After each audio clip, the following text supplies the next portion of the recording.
Assalamualaikum warahmatullahi wabarakatuh.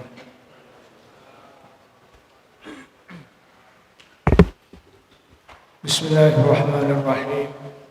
Hamdan wa thana'an wa syukran lillahi rabbil alamin. Salatan wa salaman da'imaini mutalazimain ala sayyidil anbiya wal mursalin. Sayyidina wa maulana Muhammadin wa ala alihi wa ashabihi ajmain. Wala hawla wala quwwata illa billahil aliyyil azim. Amma ba'd. Ma'asyiral muslimin, bapak-bapak dan ibu-ibu jamaah salat Isya dan tarawih Masjid Darut Taqwa rahimakumullah. Syukur alhamdulillah marilah kita panjatkan kepada Allah Subhanahu wa taala atas semua rahmat dan nikmat yang Allah berikan kepada kita, atas semua petunjuk hidayahnya, ma'unah dan pertolongannya serta rahmat dan nikmatnya yang Allah berikan kepada kita. Alhamdulillah malam ini kita semuanya ditakdir oleh Allah dapat melaksanakan perintah Allah di bulan suci ini dengan sebaik-baiknya. Kita telah tunaikan perintah salat Isya berjamaah. Semoga ibadah kita diterima Allah Subhanahu wa taala. Amin ya rabbal alamin. Masyarul hadirin rahimakumullah. Rasulullah SAW satu saat menggambarkan perjalanan manusia dalam hidup ini seperti keadaan manusia dari zaman, kata Rasulullah, seperti orang yang sedang menghadapi gelap gulita. Di satu malam yang sangat gelap, mereka tidak tahu arah antara yang baik dan yang buruk, antara yang hak dan yang batil, dan antara yang benar dan salah. Tercampur aduk karena manusia dalam keadaan kegelapan malam yang pekat sekali. Kata Rasulullah, pada saat itu yumsi mu'minan yusbihu kafiran wa yusbi mu'minan yumsi kafiran. Pada pagi hari manusia itu masih beriman pada Allah, sore harinya ingkar pada Allah. Sore hari masih beriman pada Allah, pagi harinya ingkar kembali kepada Allah Subhanahu wa taala. Luar biasa. Manusia di akhir zaman, kata Rasulullah, itu betul-betul dalam kondisi fitnah yang luar biasa. Kondisinya betul-betul ujian dari Allah, betul-betul luar biasa. Bayangkan, pagi hari orang itu masih beriman, sore harinya ingkar pada Allah. Sore hari masih ditemukan beriman, pagi harinya ingkar pada Allah Subhanahu wa taala. Ternyata apa yang sabdakan Rasulullah itu 14 abad yang silam, hari ini tengah kita hadapi semuanya dalam kondisi seperti itu. Betapa gelapnya manusia, gampang menggelincirkan imannya, gampang menggelincirkan akidahnya. Kadang-kadang karena sembako bisa pindah Tuhan. Asalnya muslim menjadi tidak muslim gara-gara sembako aja. Sembako dalam seminggu sekali diberi, dikirim, sebulan sekali dikirim, pengobatan gratis, gratis apa, awalnya begitu. Ternyata gampang tergelincir imannya, tergelincir akidahnya tergadaikan, artinya dia mau pindah Tuhan lantaran sembako. Naudzubillah min dzalik. Itu banyak sekali. Dan ada misionarisnya datang ke kampung-kampung, ditanya, "Ibu sakit apa?" Terutama kaum-kaum kampung-kampung kumuh, kampung-kampung du'afa. Itu menjadi sasaran empuk mereka. Didatangi mereka, "Ibu sakit apa? Apa mau saya antarkan untuk berobat ke rumah sakit dengan gratis?" "Ibu butuh apa?" "Butuh sembako." Dikirim sembako. Butuh apapun dipenuhi. Itu awalnya. Ternyata dia setelah tergadai akidahnya, tergadai imannya, Islamnya habis, menjadi murtad dia, keluar dari agama Islam, naudzubillah min dzalik, ditinggal pergi, tidak ditangi lagi. Jangankan diantarkan ke rumah sakit kalau dia sakit, sembakonya pun sudah stop. Yang penting dia sudah pindah akidah, pindah iman, Islamnya telah murtad, keluar dari agama Islam, naudzubillah min dzalik. Keadaan seperti itu merajalela. Di kampung-kampung tertentu, di kampung-kampung du'afa, itu seperti itu. Itulah gambaran Rasulullah di akhir zaman seperti itu.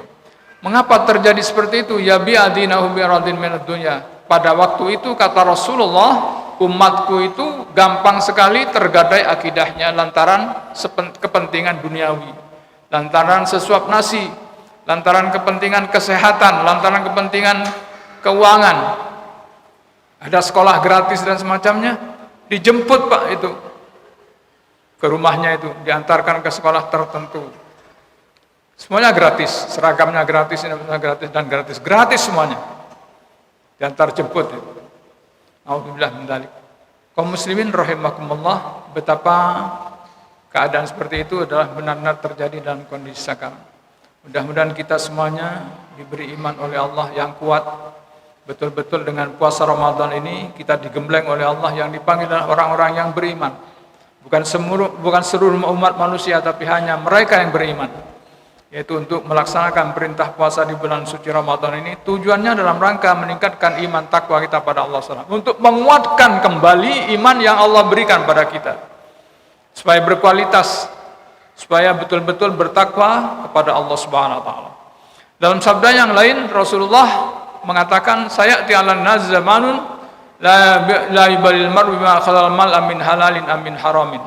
Kelak akan terjadi di akhir zaman, kata Rasulullah, bahwa umatku itu dalam mencari harta benda, dalam mencari nafkah, dalam mencari kepentingan duniawi, dalam kepentingan sehari-harinya, kepentingan lahirianya, banyak sekali yang tidak memperdulikan antara halal dan haram.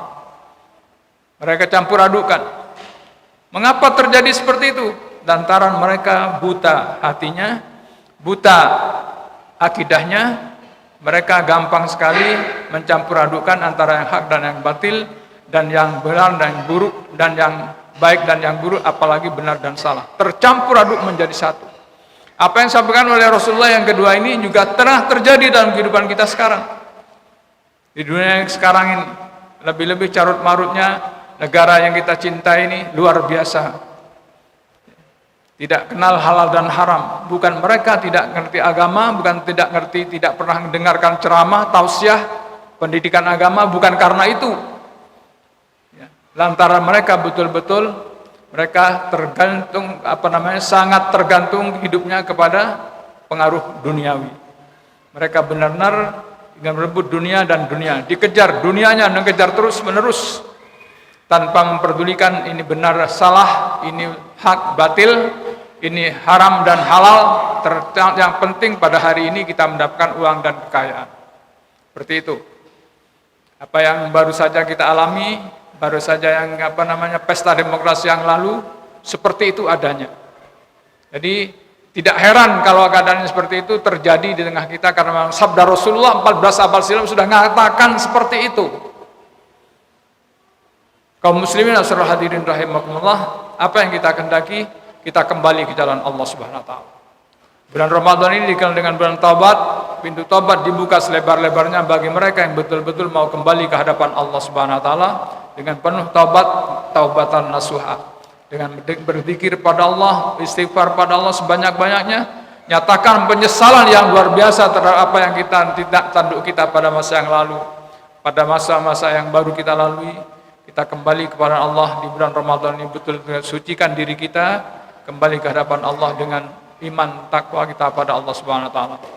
Mudah-mudahan kita semuanya diberi kekuatan iman oleh Allah di bulan Ramadan ini, betul-betul iman kita ditempa oleh Allah dengan berpuasa pada siang harinya, tidak makan dan tidak minum, dan betul-betul berpuasa bukan hanya sekedar tidak makan dan minum, tapi hatinya ikut berpuasa, mentalnya berpuasa, pribadinya berpuasa, sehingga nanti keluar dari bulan Ramadan ini punya level muttaqin di hadapan Allah Subhanahu wa taala, sehingga mereka betul-betul mampu meninggalkan apa yang dilarang oleh Allah dan mampu melaksanakan apa yang diperintahkan oleh Allah Subhanahu wa taala. Itulah la'allakum tattaqun, kata Allah, betul-betul kalian menjadi orang yang beriman dan bertakwa dengan puasa Ramadan. Semoga puasa Ramadan kita efektif, mampu mengantarkan pribadi kita semuanya menjadi orang yang meningkat imannya, meningkat ketakwaannya, meningkat amaliyah ibadahnya, dan betul-betul meningkat istighfarnya dan taubatnya kepada Allah Subhanahu wa taala. Insyaallah mati kita dalam keadaan husnul khotimah, mendapatkan ridha Allah Subhanahu wa taala. Mudah-mudahan Allah membimbing kita ke jalan yang benar, ke jalan ridha Allah Subhanahu wa taala, dan kalau memang dikehendaki oleh Allah, satu saat kita akan bertemu dengan ajal kita, Semoga pertemuan ajal itu mengantarkan pribadi kita betul-betul iman, takwa pada Allah, dan mati kita husnul khotimah, mendapatkan ridho Allah Subhanahu wa taala. Demikian, kurang lebihnya mohon maaf. Billahi taufiq wal hidayah. Assalamualaikum warahmatullahi wabarakatuh.